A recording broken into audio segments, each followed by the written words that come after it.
Welcome to this webinar sponsored by the Center for Security Policy, entitled simply The Case for Ukraine.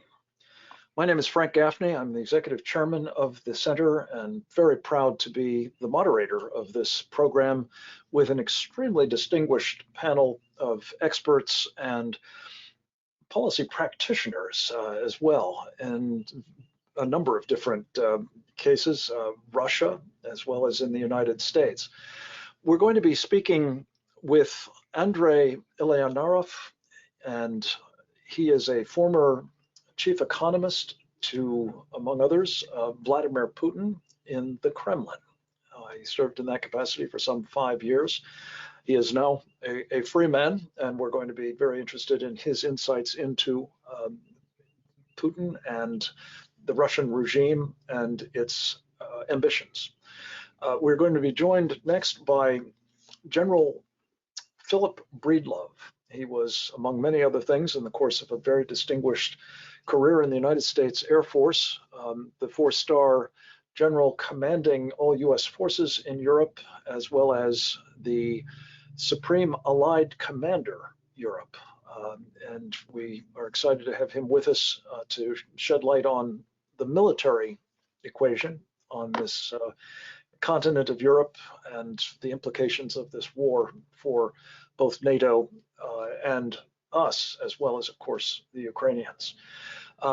We also have with us two distinguished leaders of the Ukrainian American community. They are both co-founders of the U.S.-Ukraine Foundation. They happen to be man and wife, or husband and wife, I should say. They are Nadia McConnell and the Honorable Robert McConnell, Esquire. Nadia is the president of that foundation at the moment.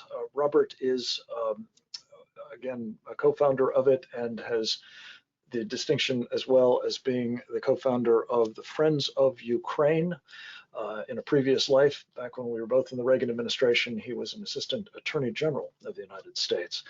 I can't think of four people that I would more happily work through some very important questions that I think are on the minds of a lot of Americans, including some prominent conservatives, in the hope that we can get clarity about both what is happening at the moment to Ukraine in that region and what might come next, especially if we play badly our hand and responsibilities.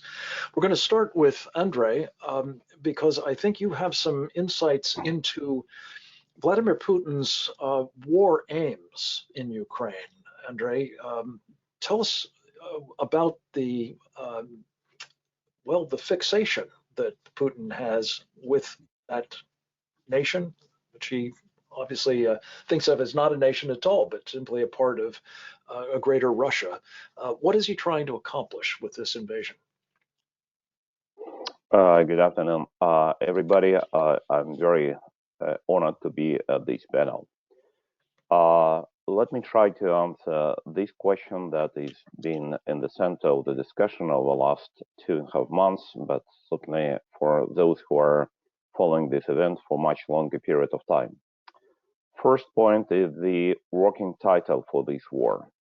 I would call it Putin's war against Ukraine.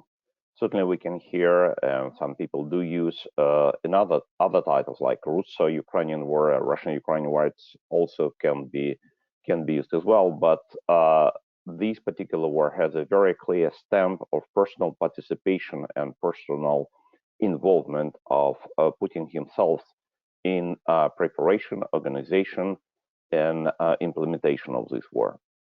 When these were studied, so we can see at least publicly, we can see the first elements of Putin's preparations, at least mental preparations to the war, at least since year 2003.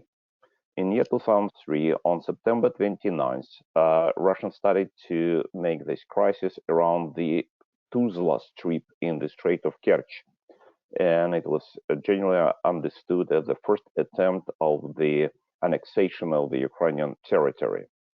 There are several other episodes, including April 4th, year 2008, NATO summit in Bucharest, at which Putin made public territorial claims to the roughly half of territory of the current Ukraine, by claiming that this is not a territory of Ukraine, but this territory belongs to Russia. Unfortunately, those territorial claims were made public at the NATO summit, with NATO leaders listening to that, and the President of the United States, George Bush, also listening to these particular claims. But probably gatherings did not take those claims seriously, and it was probably a mistake. In August year 2008, it was a crisis on use of Black Sea Navy in the Russian war against Georgia. The hybrid war against Ukraine has been launched on July 27, year 2013, when Putin visited Kiev on the occasion of celebration of 1025 years of Christendom by Kiev and Rus.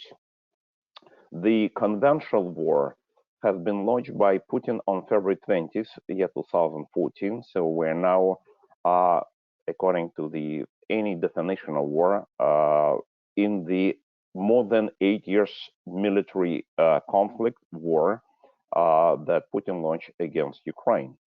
And there are several episodes during even this conventional part of this war. What is the final or main goal of Putin in this war? Now it becomes quite clear for many observers that the final goal for Putin is elimination, destruction, liquidation of the Ukrainian statehood. And for that purpose, he needs to establish military and political control over all Ukrainian territory, either directly or via his puppets in some parts of Ukraine. Moreover, his goal is not only to liquidate Ukrainian statehood, but as it became absolutely clear, his aim is to liquidate, to destroy Ukrainian ethnicity, Ukrainian identity, Ukrainian culture, and Ukrainian language, or we can call Ukrainian civilizations. The term that is being used by Putin and his entourage regularly over the last 2.5 months is denazification. In the practical use, it became synonym for de-Ukrainization. So people have been persecuted and murdered and killed only for the fact that they are Ukrainian, they speak Ukrainian language, they do have Ukrainian culture, they do have all elements of Ukrainian civilization. Also, over the last several months or years, have been published many papers and documents showing that this is a long-term goal of Putin and some people around Putin, just to either liquidate Ukrainians as separate, unique ethnic group, or to Russify them, or to force them into immigration, or to deport them into Russia and to undertake Russification, forced Russification of those people who happen to be on the Russian soil. So from that point of view, I'm just going to finish. From this point of view, it is considered to be not a short-term war on the Putin side and on some part of the Putin's team. It's going to be a long war. And this goal, it's so-called like a holy war on their side. On the Ukrainian side, it's certainly a war. It's existential war. It's a war defensive. It's a war for defense and for the very right for existence of Ukrainian state, Ukrainian ethnicity, Ukrainian nation, Ukrainian culture. We're going to talk more about all of that in a moment. Andrei, thank you. This begs one other question, if you could, very briefly. Do you believe that if Putin is successful at denazification or eliminating Ukraine under whatever other guise, that would be the end of his territorial ambitions and aggression? Certainly not. We know his territorial ambitions in Georgia, in Moldova. I'm not talking about Ukraine, but in some other parts of post-Soviet space, and not only post-Soviets, in the Baltic states. And also we know that in his two documents that have been published by the Russian Minister of Foreign Affairs on December 13th, year 2021, which is being labeled as Putin's ultimatum to the West, to NATO, and to the United States, it is clearly stated that his goal is so-called denatoization of Eastern and Central Europe and returning NATO to the so-called 1997 division line in Europe, which means bringing the total territory of Eastern and Central Europe under the so-called sphere of influence for Russia. Thank you. General Breedlove, you have, of course, spent a very considerable part of your career contemplating the prospect of warfare between what was at one point the Soviet Union and now the Russian Federation and the West. As I mentioned in your last duty station, you commanded all US forces and NATO forces as well as Supreme Allied Commander Europe. Do you believe that Andrei's characterization is correct, that what is at stake here on Putin's part is not simply eliminating Ukraine, but actually taking that as a first step, well, not even a first step, but an immediate step towards the ultimate goal of much more broadly reestablishing his, well, effective control of large parts of Eastern and Central Europe as well? Well, first of all, yes. The short answer is I agree with what Andrei said. I think that his characterization of how Mr. Putin, his intentions for Ukraine is as well said as any I've ever heard before. And I'm going to steal some of those words. Many people, though, missed the second part of what Andrei said. I say it very differently, but I like the word he used, denatoization of Eastern Europe. If you look at those last two documents that Mr. Putin gave us and said, sign these or there will be other means. And now we know what that meant. If you look closely at those documents, these describe what Andrei has called denatoization. I use three very much simpler phrases for people who are not as well read as maybe the people on this Zoom. And that is, it's all about get the weapons out of his near abroad, get the United States out of its near abroad, and push NATO back in its near abroad. And I think that is kind of what Andrei is trying to describe. And by doing that, then he completely resets the security architecture of Eastern Europe. And it's reaching back, I think, to look like the old Warsaw Pact Soviet Union style with the border nations and his control in the border nations, both militarily and politically. So, yes, I like the way Andrei described it, and I'm going to steal a couple of his words. I think with permission. This is against the backdrop, of course, of Vladimir Putin's oft-repeated comment that the greatest catastrophe of the 20th century rather, was the fall of the Soviet Union. And I'm always reminded that there are some pretty remarkable other contenders for that dubious distinction, including, of course, World War I, World War II, the Holocaust, and so on. Let me just ask you, General, before we come to our McConnell tag team, when you look at what is the situation on the ground at the moment as a military man, is Putin in a position to accomplish, at the very minimum, his war aims vis-a-vis Ukraine, and possibly well beyond? So I think his position is tenuous. 2 months ago, before we started to, maybe 2.5 months ago now, before we started to witness some pretty poor military operations, I would have said, yes, clearly he has the capability to do this.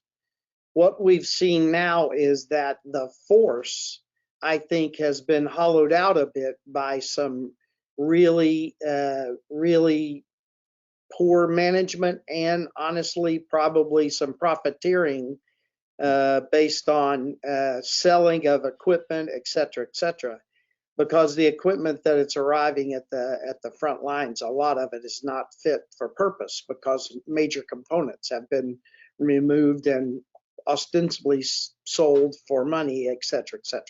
And then secondarily, frankly, we've seen some very poor leadership, some poor generalship, some really bad assumptions made by Mr. Putin down through his senior leaders about what would happen when they went into Ukraine. And people ask me, how could this great military be having so many problems? Well, it may still be a great military, but when you plan a campaign and you plan everything you do, logistics through operations, around the fact this is going to last 3 or 4 days, and then you have to fight 70 plus days, you don't fix that overnight. You don't fix that in weeks. You don't fix that in months, frankly. Yeah. And so this thing got off to a really bad start, and they've had a rough time of it. Yeah, it's the old adage, I think it was Clausewitz, no plan survives first contact with the enemy, and that one certainly didn't. Bob McConnell, let me come to you. You have been working tirelessly, I know, with General Breedlove and others in the Friends of Ukraine, especially, to try to assure that one other element of why Putin's team has clearly had such difficulty, namely the willingness and I'd say the verve of the Ukrainian people to resist, making that 3 to 4 day plan inoperable. Talk a bit about what has, as you see it, been the state of that military in Ukraine and territorial defense forces and the rest, and how critical is it to their continued, well, survival, to say nothing of success, perhaps, against Putin's army, that there be ongoing military support from the United States, and at what level? Well, thank you, Frank. I appreciate being a part of this. That's not a simple, there's not a simple answer to that, but I say unequivocally that the United States, through the last 3 administrations, didn't take Ukraine and Ukraine's sovereignty seriously. That has changed really primarily in the last month, maybe even a little less than that. We've given a lot of money and we've given a lot of things, but we hadn't faced the notion that Ukraine was going to fight for its independence and wanted to win. And I think, there's been a lot of, right here, there have been comments about how Putin misjudged Ukraine. Well, we misjudged Ukraine, maybe even worse. And by that, I mean, in 1990, when the vote was going to be for independence in Ukraine, the Western papers, at least the United States papers, were talking about there would be bloodshed. It was going to be civil war. There were even comments about nuclear chaos. Well, 92% of the people of Ukraine voted, and it was peaceful, and they got on. Because of Putin, Ukraine is now fighting its war of independence. And it's fighting its war from a mindset that I don't think Americans understand. We have been free, fat, happy, and sassy for a long, long time. Yes. In Ukraine, you have people that lived under the Soviet Union and first generation that heard all about it, having to go to the woods to go to mass. Shortages, repression, the gulag, all that was in the Soviet Union. They know what it is to live under that system, and they know what freedom is, and they're passionately fighting for their freedom now. That is an energizer, a mindset that we're starting to understand by seeing what they're going through to win this. And we have gotten serious about providing weapons and systems that they need. We need to do more. We need to be committed, and I think we're starting to be, to keep them resupplied, because it's going to take a while. General Breedlove can talk about this better than I can, but they need the support, and with the support, I believe they can win. Yeah, General, we'll come back to you on that point, but Nadja, let me bring you in.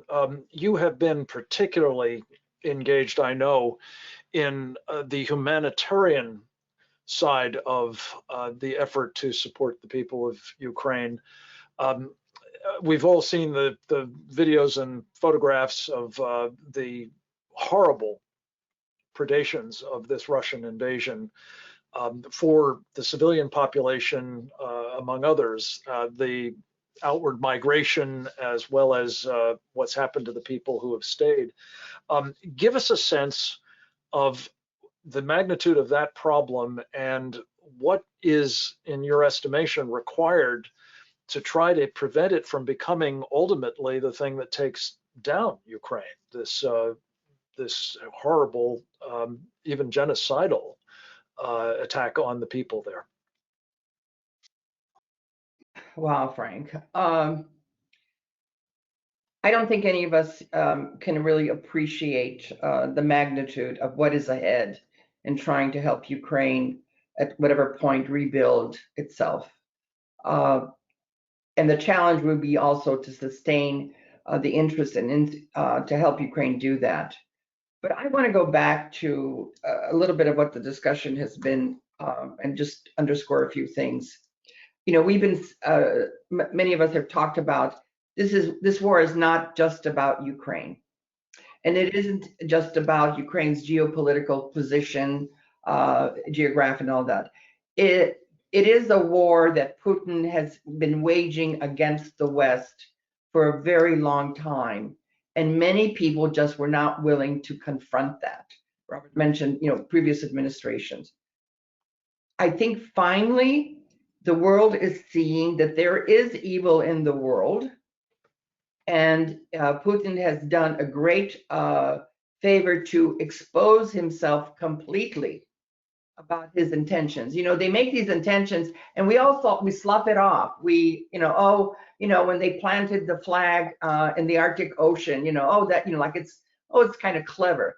It's not just clever. There's just a strategic plan that he's had, not just against Ukraine or the former republics of the Soviet Union, it's in other parts of the world. And I'm hoping that this war will finally have people looking a little bit more clear-eyed as to what this represents, and it is not just about Ukraine. And yesterday we talked a little bit about, you know, self-interest too, in terms of making sure Odessa isn't captured, right? Because it's the port which delivers food to much of the world. So whether it's food or energy, Ukraine is important for all of us, and of course ultimately just the moral responsibility I think we have to not allow the ongoing slaughter, and you've said it, genocide that we're seeing. Yes.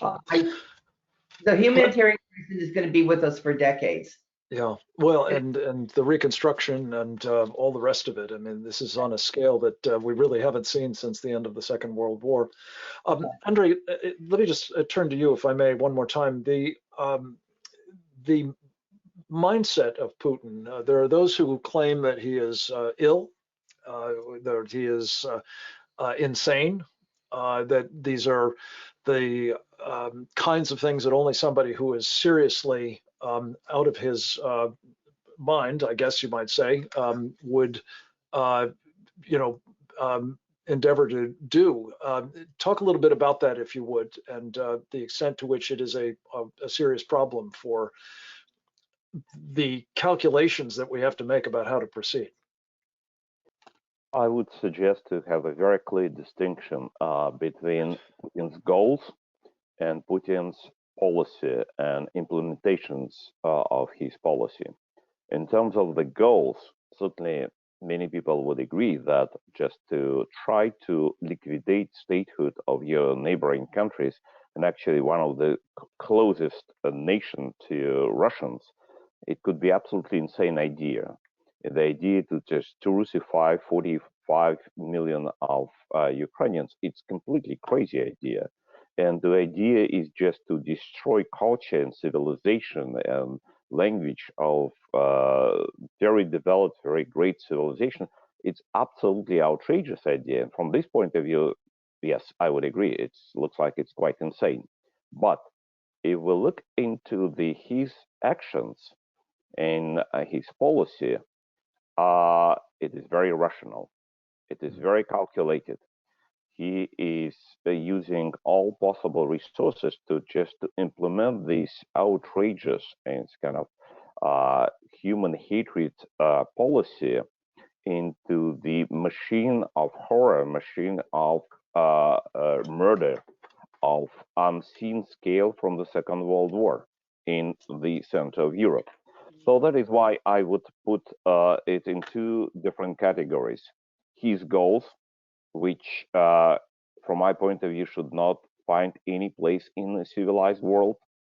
And the other part is just these calculations and so-called devilish rationality with which he's trying to implement those insane goals.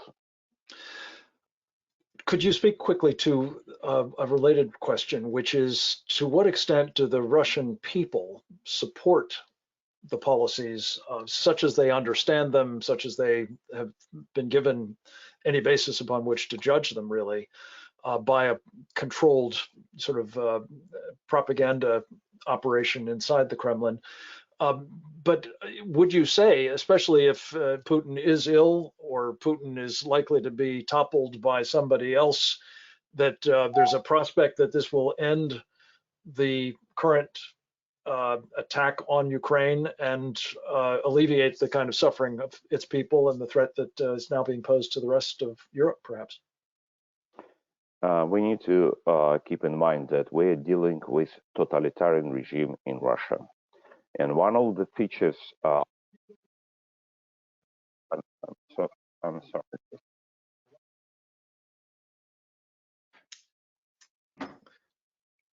If we can't get you back, we'll go to General Breedlove.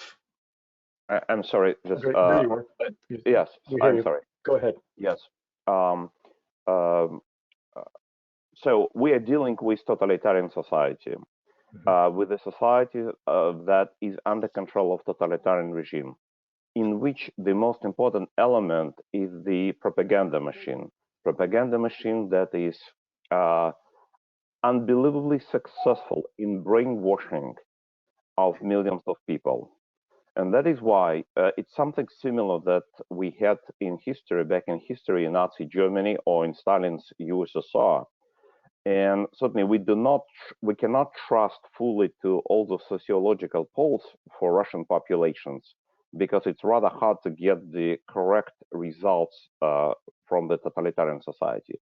But nevertheless, I would say that close to more than half, definitely more than half of the Russian population, maybe 80 or maybe even 85% of the Russian population do support Putin, certainly with different degree, but I would say would support Putin in this insidious war against Ukraine. There may be 10 to 15% of population that are against, and they are minority. But the majority of the Russian population, probably being brainwashed, would be supporting Putin's action. General, given all of this, specifically what we've just heard about the problem being not confined to this one dictator, Vladimir Putin, you have counseled recently, I believe, that the interests of the United States and NATO more generally are such in Ukraine that we ought to actually have NATO forces deployed there in the western part of the country to facilitate, among other things, humanitarian rehabilitation as well as the infusion of arms. There are a lot of people who would read that as, precipitating a war with Russia itself and perhaps a world war for that matter. I know you've spent time thinking this through carefully and also thinking about the nuclear piece of this equation. I'd like you to speak to both of those, if you would, in connection with your recommendations. Sure. Well, if we listen to Mr. Putin, everything we have done is war with him. He says that every action the West takes is tantamount to war, and he threatens with all the way to nuclear weapons to respond to all of it. And so I remember back to 3 previous administrations where we had the same Putin, the same nuclear arms facing us in Syria, and we took an entire battalion of Russians off the battlefield in Syria. I remember when we took supplies into Georgia and said, we're coming in, don't bother us, and we did that. And I remember all the way back to the Cuban Missile Crisis, where we were facing missiles in our hemisphere, and we took the actions we needed to. And so I think that we have to sit back and look at risk. There is risk growing every day. If Mr. Putin's army fails in the East as badly as it failed in the North, we have great risk in front of us. And so I believe we just need to take a look at, in an adult way, non-emotional way, what are the risks and how can we work out from under the position we find ourselves in. We are nearly completely deterred by Mr. Putin's threats. We are reacting to Mr. Putin. These 2 things are not what we're taught in senior war colleges about how to run a show. We're supposed to deter our opponent and not be deterred ourselves. And we're supposed to seize the initiative and make the enemy respond to us rather than us responding to the enemy. So we have this exactly backward right now. Mm-hmm. One of the things I do believe we could take a look at is all of the Russians are east of the Dnieper River, and they are having some trouble moving forward all of this supply that NATO is bringing to the game. So I believe in that risk calculus, we should examine whether it would be appropriate to move a NATO and or US and or a coalition of the willing, however it worked, into the western part of Ukraine to help Ukraine move equipment and training to those in the front. And this would take a burden off of a Ukrainian army that is facing a world superpower on the battlefield today. Set aside for the moment, General, the prospect of Putin responding with these threats of nuclear strikes. Would that not pretty much precipitate, I think that would have to be the calculation at least, that those forces would have to defend themselves at a minimum, if not be drawn into military operations against the Russians? So we were defending ourselves in northern Iraq when we took almost an entire battalion of Russians off the battlefield. We flew into Georgia when we knew we were flying into one of the densest air defense nets in the world, and we landed there. And we put ships around and held Cuba at bay when we had nuclear missiles bearing down on us. I do not discount the possible ramifications of our actions. I just point out that in the past, we have took measure of the risk and we have taken actions that apparently we're not willing to take now. Robert, let me ask you about another aspect of the current concerns about Ukraine. I must tell you that I share these myself, and that is that horrible as Vladimir Putin is, dangerous as he is the junior partner in a axis of evil, if you wish, with China.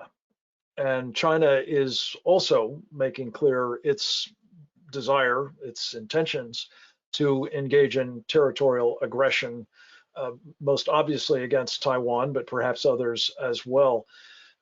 What do you say to people who would argue that this is the wrong fight? Maybe all that you've just described is so, but we have a vastly bigger problem, a more existential problem for the United States itself arising from China, and our preoccupation with Ukraine is going to leave us further exposed in that quarter and unable to deal with it. Well, Frank, I think there's several things here. First of all, I'm not being flip in saying this. We have said we are, and I believe we are, a superpower. We're not acting like one. A superpower can walk and chew gum at the same time. We've got fleets in the Pacific. We've got bases in the Pacific. I think we can deal with the Pacific Rim at the same time we're dealing with Putin. We fought World War II. We did, the United States did, all across the globe.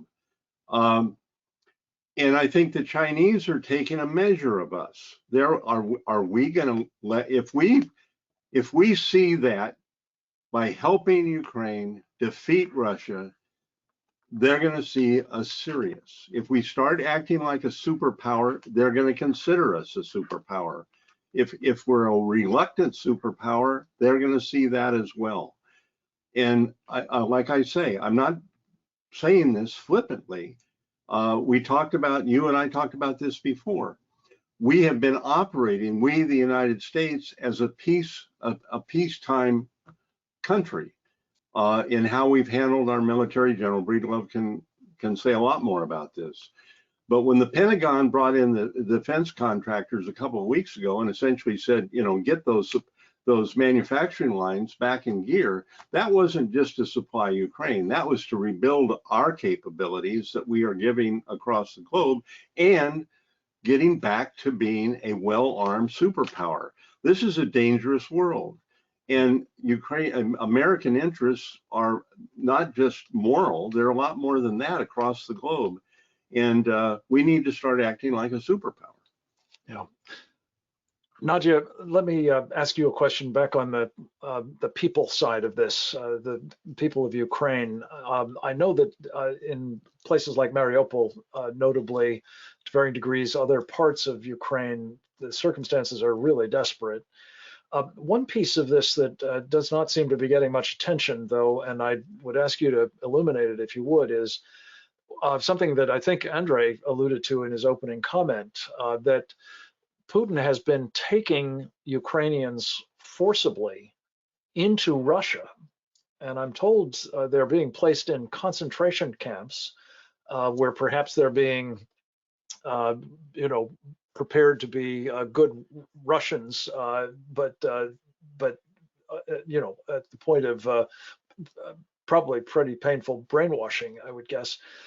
What do you know about that, and to what extent does that further inspirit the people of Ukraine to resist what Putin is up to? Well, I don't have numbers, but we know it's going on. We're also hearing about the Russians kidnapping local government officials to try to build up, I guess, a cadre for negotiations for exchange of prisoners. So there are just all sorts of atrocities taking place, and that's just one of them. I mean, on the humanitarian side, I mean, we can't even get humanitarian assistance to the places that are needed.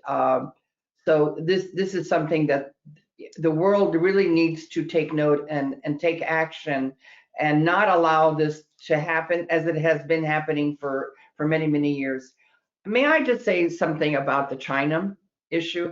If we really care about the competition with China, we would be paying a lot more attention to why China has been investing in Ukraine for a long time.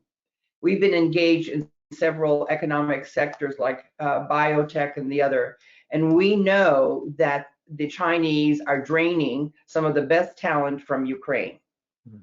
And because there's not the economic opportunities.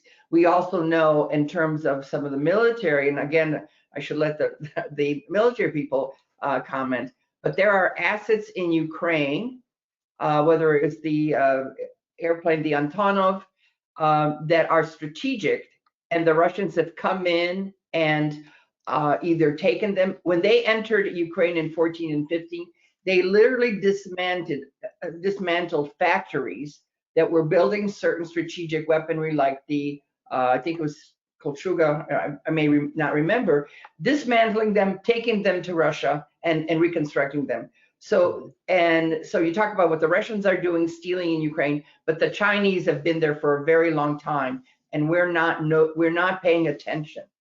Yeah. It's not. General, let me just turn this question on China to you too. There would be those, I think, and I could make this argument myself, that if you want to deter China, defeating Putin is more likely to accomplish that than having him succeed. That would seem actually fairly self-evident. Do you see it that way? And if so, we've heard the administration, Lloyd Austin, Secretary of Defense, say quite categorically, the object of our exercise, talk about war aims, is to see Putin actually defeated, not simply, forced to come to terms with the Ukrainians. How do you see, first, the China angle of this, and more generally, what it is that we in the United States should be striving for? So I would have turned that assertion upside down from the way that you presented it. What I would say is Iran, China, and North Korea are watching. And if we don't handle this correctly, they're going to take away lessons that we do not want them to take away. Yes. And I do believe that China showed some verve in the beginning, but I have seen them, in my opinion, backing off because they don't want to be associated with what Mr. Putin's army is doing inside of Ukraine. And frankly, I think they may have been taken a little aback by the power of the sanctions that have been brought to bear, and they don't want to possibly face something like that in their economy because they don't want to lose the ability to take care of that population, which has expectations. As far as Mr. Putin's ability now, or our vision for what should happen in this war, I think we were a little late coming to the table with the right approach. We took a little bit of a, as Bob described before, we didn't really measure Ukraine as well as we should have in the beginning. But now that we see the capabilities that Ukraine has brought to the table, and more importantly, their fighting spirit, their determination, their experience, and frankly, the preparation that we did not take note of when we were admiring all the Russian battalions on the border. We weren't watching what Ukraine was doing. And so now, as that has all manifested itself, I am happy with what I'm hearing coming out of our senior leadership, that we are now about Ukraine winning this war. And frankly, I like the approach of the British, which begin now to talk about retaking all of the Donbass and Crimea as a result of a strategic defeat of Mr. Putin in the East. Andrei, let me come to you. You've heard a number of comments, and you may want to respond to them as well, but I'm interested in your thoughts about the prospects of a defeat of Putin. And also to the point that the general just made about being somewhat late to this party, you wrote about a year ago now that there is blood on Biden's hands because what he was about was actually trying to effect the surrender of Ukraine to the Russians. And I think that actually continued long after you wrote that prescient article, until arguably, the Europeans shamed him into a more robust position in Ukraine after the invasion took place. How would you scope those various questions? And again, if you'd like to comment on China too, you'd be welcome to do so. Okay, I'll try to touch some of the most important issues that have been raised during this conversation, including your questions. First of all, yes, unfortunately, the current US administration did contribute a lot to the fact that this war itself has happened. If the position of the current administration would be different from the very beginning, from January 20th, 2021, and would be full support to Ukraine, I'm sure this war would not happen and tens of thousands of people would not be killed. During the previous administration, there was no even attempt on Mr. Putin's side to attack Ukraine. There was not a single case of accumulating of Russian troops on Russian-Ukrainian border. And after the story in Syria, in Dar es Azor, when American troops together with Kurds destroy private company Wagner of 200 mercenaries from Russia, there was not a single mentioning of this case by Putin for more than 4 years. So that is why if the position would be something that General Breedlove referring to the previous occasions of the firm response from the United States, this war would not happen. As for the possible result or outcome and finish of this war, certainly we all hope that this war will be ended with the victory for Ukraine. We need to understand quite clearly what does it mean, victory of Ukraine.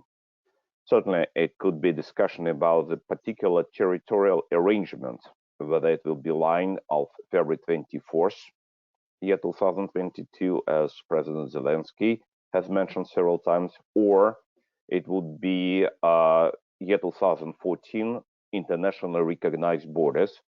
That is the comments from the British side that just have been mentioned once again, which seems to be absolutely reasonable approach.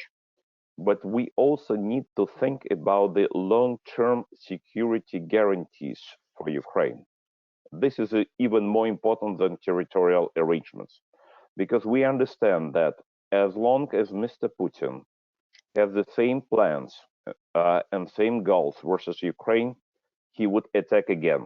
He would attack Ukraine, he would attack other countries. And that is why the risk of another war, whether it will be a couple of years later, or a couple of months later, or a couple of weeks later, this risk is absolutely very high. So that is why it is necessary to have such a victory for Ukraine that would deny Mr. Putin or anyone after Putin even any desire to try to repeat attack on Ukraine. So it means that the defeat, there is only one way for that. There is no negotiation that would be a satisfactory instrument for that. It means a military defeat for Russian troops. And that military defeat should be of such size and such magnitude that for at least a next generation, either Mr. Putin or any other Russian leader would not dare to have any desire to repeat any war against Ukraine. From this point of view, I would say it would be something similar to the so-called miracle on Vistula of 1920 defeat for Red Army troops in Poland, when Polish army destroyed Tukhachevsky and Budionny's army on the Polish territory, that gave Polish Republic an opportunity to live in relative peace for another almost 2 decades. Or something similar that Finns did during the Winter War and during the Summer War of 1944, when they inflicted 6 consecutive defeats to the Soviet troops. In 1944, when the Soviet army defeated Wehrmacht. So these 6 defeats of Finnish troops during the summer of 1944 allowed Finland to save sovereignty and independence. And we know that there was a particular treaty between Soviet Union and Finland, but the sovereignty of Finland has been preserved. So that is why we are looking for such a defeat, such a military defeat, and such territorial arrangement after that military defeat that would produce long-term security guarantee for Ukraine? General, is such a victory possible in your professional judgment without the engagement of Western forces? Well, let's put it this way. I would not rule it out. You know, I said at the beginning of this, there was some poor generalship and some poor support to the Russian military. As Andre has posited, if Russia comes back in a year or two and they have corrected those issues, it could be tough.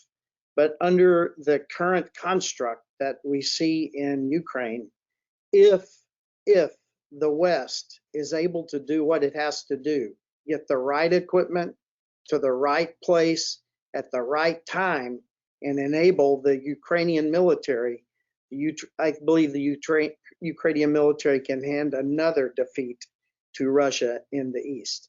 Those are three big ifs. Right now, our countries in the West are now beginning to get the right equipment headed in. Not all of it.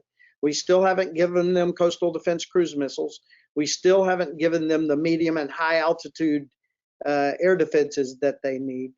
But if we can get the right kit in and then get it to the right place at the right time, the Ukrainians, I think, can do the job.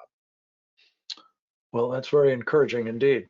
Bob, do you see it the same way? And is that the object of this $33 billion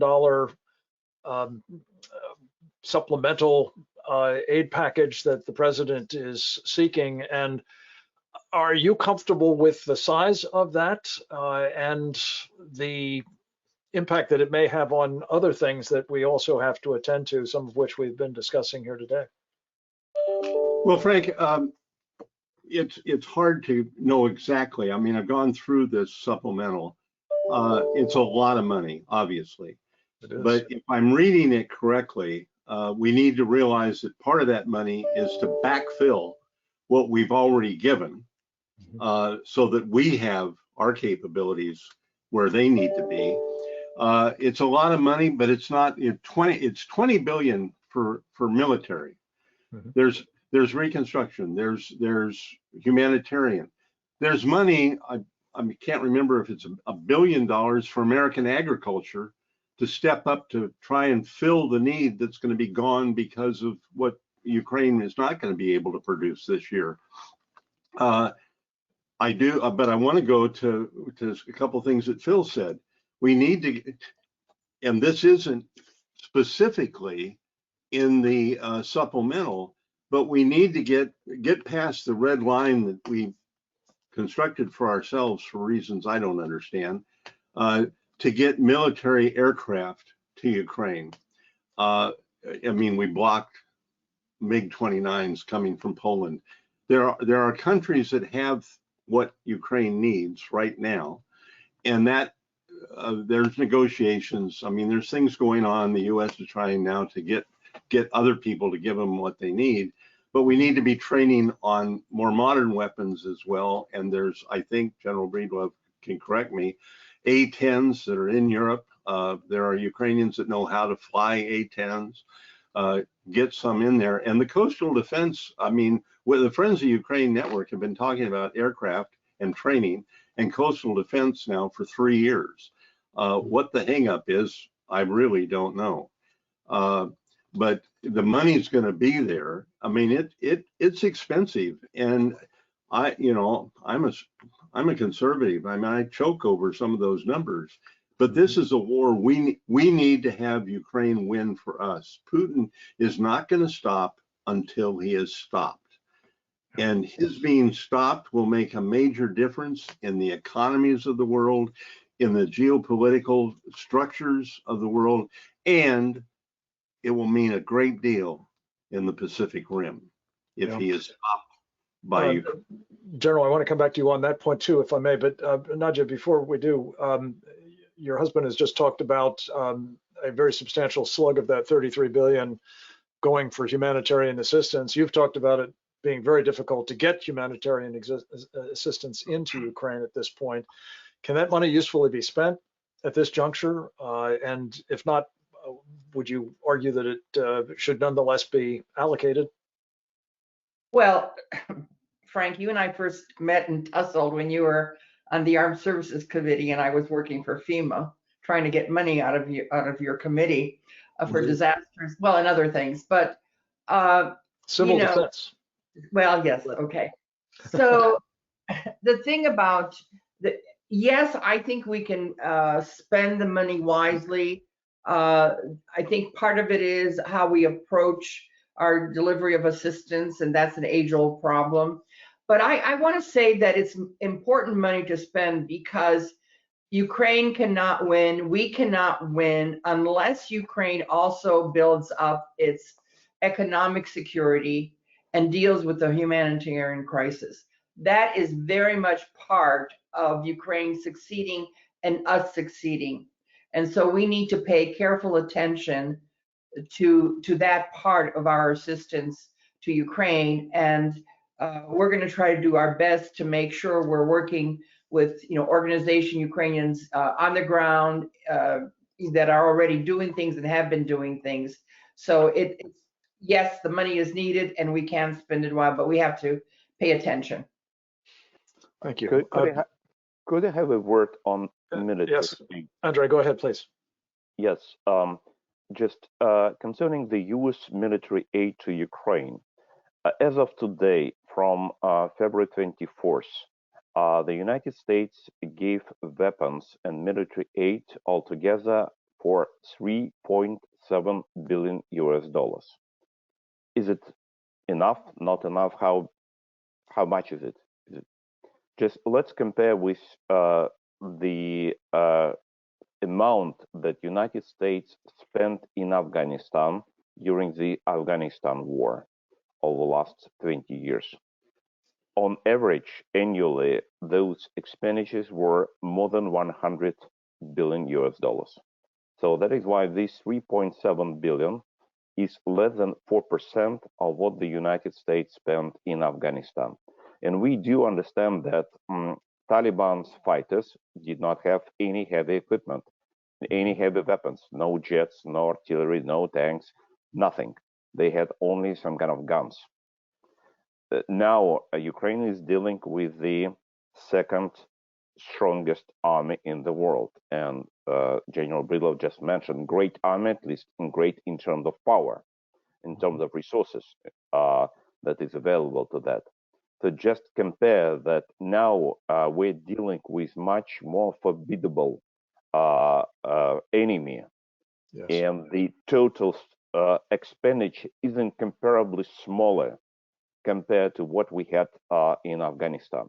We also need to have in mind that over the last more than 15 years, Putin spent more than $1 trillion US on rearmament of Russian army, on purchasing of new weapons, equipment, munitions, fuel, and so on.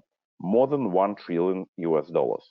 Ukrainian army since year 2014, because before that there was actually no essential military expenditures to talk about. Since year 2014, Ukrainians spent slightly more than $30 billion US on their defense. So that is why we're dealing with, in a situation with ratio 30-1 in terms of accumulated stocks or military expenditures in this Russian-Ukrainian war. We understand that Ukraine by itself alone cannot fill this gap alone in any foreseeable future. That is why it is so critical military support and military aid from the United States, from other allies, from NATO countries to fill this gap at least partially. But just we need to keep in mind what kind of amounts is necessary to provide effective resistance and defense for Ukraine against this aggression from Russia. No, it's a very good point. General, to you, I'd like you to respond to what Andres just said, specifically the adequacy of our investment so far and whether the Europeans are doing their part. And kind of another element of the European question is, what are they doing to help Putin by continuing to purchase energy from him, now in some cases at least in rubles, no less. But would you also comment as a distinguished military pilot on the point of that Bob was making about having American military aircraft, or perhaps at least backfilled, so that others, old Soviet aircraft, can be freed up?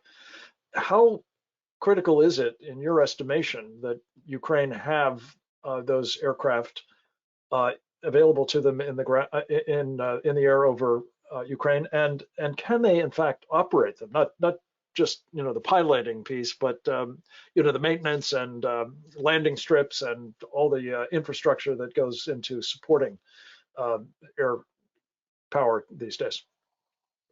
So Frank, I'm 67 and my memory's not so good, and I think you asked me about 8 questions in there. I did. Let me pick 2 of them and answer them, and then if I didn't get to the ones you really wanted, why don't you remind me? And I may forget the second one when I answer the first one. Okay. I think Andre is on some very good points. The commitment by the Western world has to be more, and it has to be continued. And we have to accept and recognize that we've decided we're not going to put our boots on the ground. Rather, Ukraine is going to do this fighting, and we're going to supply them. And so there can't be any scrimping at this point. We need to give them what they need. We need to give it to them, right equipment, right place, right time, in a sustained way. And we need to not fiddle around the edges. They need coastal defense cruise missiles. They need medium and high altitude air defenses. And as Bob said, we have advocated in the past for aircraft. And so there's a lot of things they need, and we just need to get about it and move out. And and when you say we, sir, one of my questions was the West, the United States and the West. And before we get any further, lest I be seen as a off the rocks here, we are very thankful for what Congress and the administration is doing. We just believe that it needs to be more. And not only does it need to be more, we have to think sustainment. We have to think, if this war is truly going to be the long war that some are saying, some of the pundits and some of our senior officials are saying, then we need to have a plan for a long war. And part of a plan for a long war is to get some Western equipment into this Air Force and other places. I would like to take one 30-second story from 2014. There was this hue and cry that when we were going to give the Ukrainians these counter battery, counter mortar aircraft or radars, that they wouldn't know how to work them. We gave these radars to them, and within about 3 months, they were teaching us how to use them better. And we at Yavriv were learning from them about how to use our equipment. This is a sophisticated set of people who have built some of the best jet engine motors in the world, the best rocket motors in the world. We need to get over this business of being worried about, will they be able to assimilate Western capability? I would offer they've done it magnificently in the past, and they will in the future. So, and they can use fighter aircraft in the air defense environment of Russia as their airfields are being attacked, and whatever workarounds they might come up with. Some have suggested roads and the like would presumably be targeted as well. Do you see that as really an option? Done very well to this point. In fact, you see almost no Russian helicopters flying because they're getting shot down. So their low altitude air defense is good. You see very few Russian aircraft, jet aircraft, wandering into the denser areas because they've maintained a capability with the very few surface to air missiles they have and a few aircraft they have. I don't think that we write this off. We give them the ability to defend their airspace, their sovereign airspace, which is being invaded by a world superpower. And then We're, now let's. we're almost at the end of our time, sir, and you've gotten handsomely through questions that I asked. Let me just turn to Nadia with one other that I think is on a lot of people's minds. Certainly, we hear a lot about it, including from conservative figures in this country, and that is Russia isn't really a democracy. Ukraine is not really a democracy. It is corrupt. Its president is not the heroic figure that we've seen him portrayed as in this invasion environment. And that more specifically, that it really isn't so much a part of the West as we've been led to believe. I know you don't agree with any of those points, but make your best argument as to why they're wrong. Frank, this could be a discussion, a much longer discussion. That is just a lot of very successful disinformation and propaganda. Ukraine has had so many successes in its democracy building, its civil society. It has, peaceful transition of power. It has a magnificent civil society that includes over 100 different ethnic groups. I mean, I could go on and on. Corruption is a systemic problem in any society. The International Conference on Corruption that was convened in London was not convened because of Ukraine. So let's talk clear-eyed about corruption as being a pervasive problem in many places, and not use it as a false argument and an excuse in regarding supporting Ukraine. Yeah, I have to just inject into this point. I think the guy casting the first stone shouldn't be the president of the United States when it comes to corruption, based on what we've been learning about him. Folks, we are at the end of this allotted time. I am so grateful to you for all of your thoughtful inputs. I guess I would like, just if I may, to ask one last question of Andre.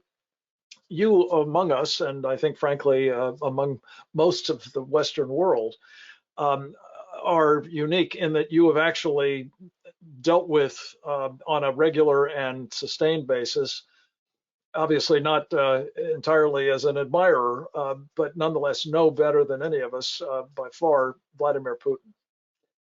On the question of whether or not he will respond, as you and the general have both observed, he has done in the past when faced with, a formidable Western approach, with a willingness to sort of back away, as opposed to taking this next step, as his doctrine calls for, escalate to de-escalate, as he calls it. Are you convinced that we can, in fact, do the sorts of things that have been prescribed here, whether it's the arming up dramatically the Ukrainians, whether it's pouring still more money into its coffers for military and humanitarian purposes, whether it's perhaps, as the general has suggested, actually having the proverbial boots on the ground of NATO's forces, if not in an active combat mode against the Russians, certainly in a support role, that he will not, Putin that is, respond by taking this thing to a different level of violence, perhaps including tactical nuclear weapons. Certainly, it's impossible to predict by 100% what exactly such a person like Mr. Putin could do in different circumstances. But judged by his behavior in the past, over the last 22 years, we have a very clear understanding of the pattern of his actions. Each time when he has been responded with strength, this very clear desire to resist, he always, I repeat it, always backed down. He never continued. That was the case in year 2008, when during the Russian-Georgian war, President Bush issued an order, and U.S. Navy went to the Black Sea, and U.S. Air Force went to Romania and Turkey, the war against Georgia has been stopped within 12 hours. In year 2015, when the Turkish Air Force shot down the Russian bomber in October year 2015, by killing a Russian pilot, Mr. Putin promised to punish Turkish tomatoes. It's a citation. He did not do even that. And since that moment, not a single Russian plane violated Turkish airspace anymore. In year 2018, when the Americans, together with Kurds, destroyed private company Wagner, 200 mercenaries, there was not a single case of any similar provocations on Syrian soil whatsoever. And Mr. Putin never mentioned this story anymore publicly. Just during this particular episode of this Russian-Ukrainian war, on February 27, Turkey closed the straits, Bosporus and Dardanelles, for Russian Navy. And that this special operation squadron, consisting of the ships from Pacific Fleet and Northern Fleet, are still in the Aegean Sea that is not able to go through the straits. This is a real participation of Turkey on the part of Ukraine, because it's denying participation of very formidable force on the Russian side that can be used against Odessa, against Nikolaev, for amphibian operations on the Ukrainian coast. What was the result? Whether Mr. Putin used nuclear against Turkey? No. Whether Putin threatened Turkey with use of nuclear? No. Whether any propaganda person from Kremlin ever mentioned this particular case, these particular actions of Turkey? No, not a single one. When Azerbaijan moved their troops in Nagorno-Karabakh to the area controlled by Russian peacekeepers, were there any threats from Russia went to Azerbaijan? No. Russian Ministry of Defense politely asked Azerbaijani military to withdraw, for which they received clear answer, no. What was the response? Nothing. Silence.